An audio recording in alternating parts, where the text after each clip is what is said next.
दानवाड येथील 300 वर्षांपूर्वीचा ऐतिहासिक घाट आणि पायरी युवकांनी शोधून काढल्यानंतर या वारशाच्या जतनासाठी हालचालींना वेग आला आहे.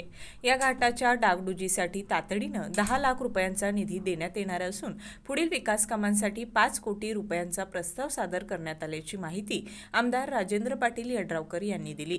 रामनवमीनिमित्त गुरुवारी आयोजित धार्मिक कार्यक्रमावेळी ते बोलत होते.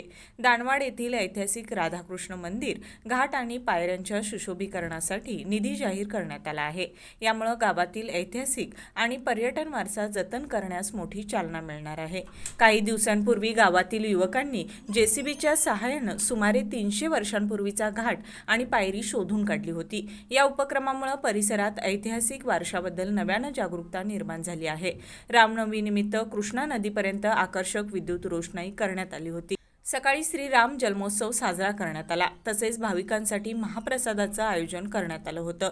यावेळी पंचायत समिती सभापती मिलिंद कुरणे, पंचायत समिती सदस्य अविनाश पाटील, भवानीसिंह घोरपडे, विजितसिंह शिंदे, ज्ञानगंगा हायस्कूलचे चेअरमन शिवगोंडा पाटील, गोटू तासगावे, मल्लीनाथ पाटील, अमोल बैरागी, संतोष धनगर, सचिन सांगलीकर, सुचिन बेरड, संतोष बेरड, जितेंद्र बेरड, वर्धमान तिपनावर, संजय सावकार यांच्यासह ग्रामस्थ, भक्त मंडळी आणि तरुण मोठ्या संख्येने उपस्थित होते. शिरोळहून सुभाष गुरव.